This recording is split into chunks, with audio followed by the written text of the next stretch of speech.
Pemirsa, kita kembali lagi dalam tafsir Al-Misbah mengenal surah Al-An'am. Kita akan lanjutkan tanya jawab. Silakan Ibu. Nama saya Hajah Tuti Ambriati.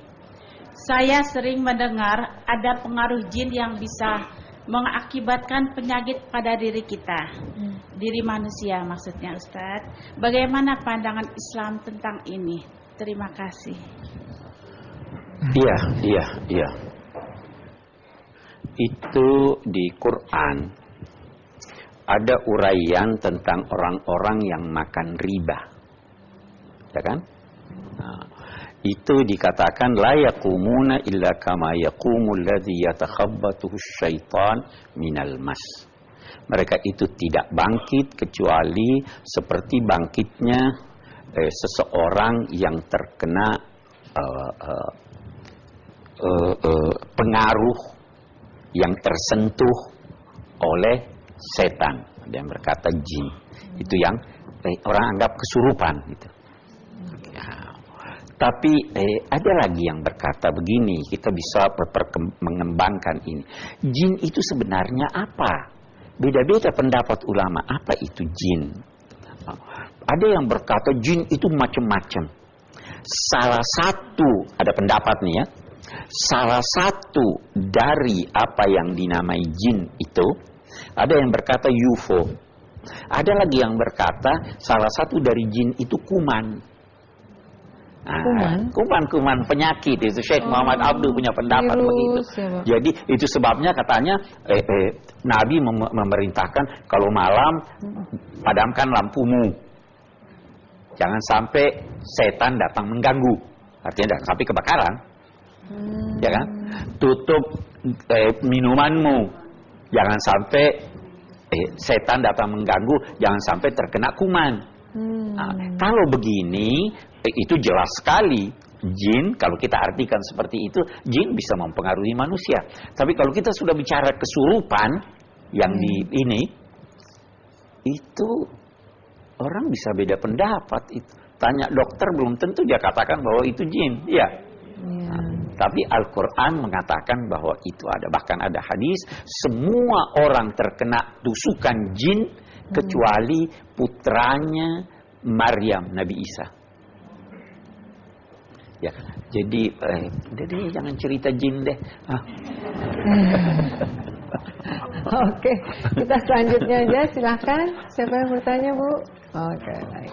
Nama saya Aswita. Yang ingin saya tanyakan kepada Bapak, apakah setan atau iblis adalah makhluk tersendiri di luar jin dan manusia? Jin lagi. Tapi mengapa mereka dikatakan bisa dari golongan jin dan manusia? Terima kasih. Ya.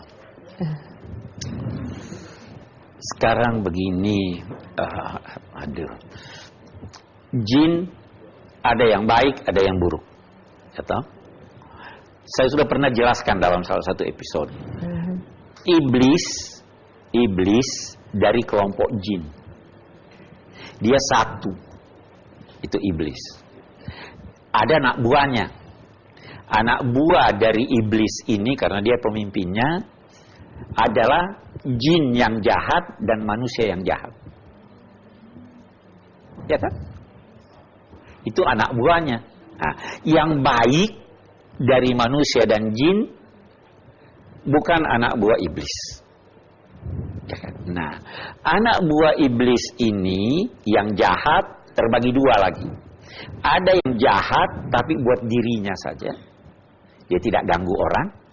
Ada yang jahat mengajak orang untuk jahat juga. Yang mengajak orang untuk jahat juga itu namanya setan. Jelas? Oke, jangan bicara jin lagi. Ya. Jadi kalau yang ketiga bertanya jin gimana nih? Ya, coba silakan Mas, kita mau tahu nih. Ya, nama saya Munawir. Yang ingin saya tanyakan kepada Bapak, adanya baik dan buruk merupakan sunatullah. Apakah kita bisa mengatakan bahwa adanya setan yang mengajak kepada keburukan itu merupakan bagian dari rencana Tuhan tentang sistem baik, baik dan buruk itu. Terima kasih. apakah kita bisa menyatakan bahwa adanya keburukan bahagian dari rencana Tuhan? Tidak ada yang terjadi. Apapun.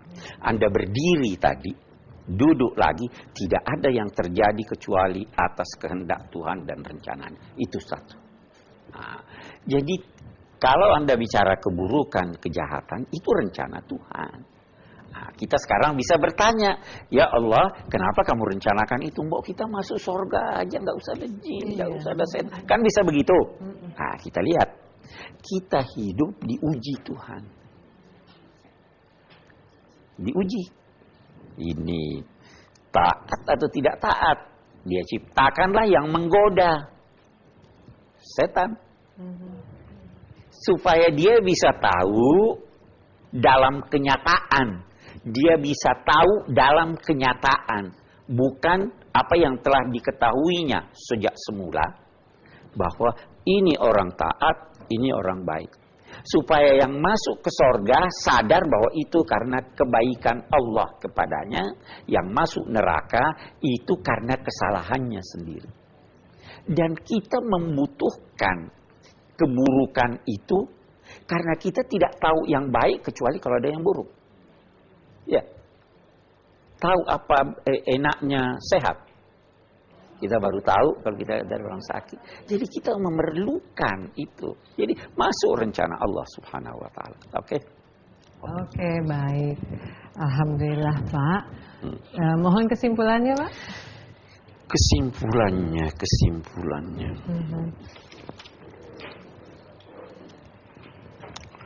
Kita tadi ayat berapa tadi? 128. Iya, saya kira. 128. 128 ya? Iya, Pak. Oke. Jadi saya kira kesimpulannya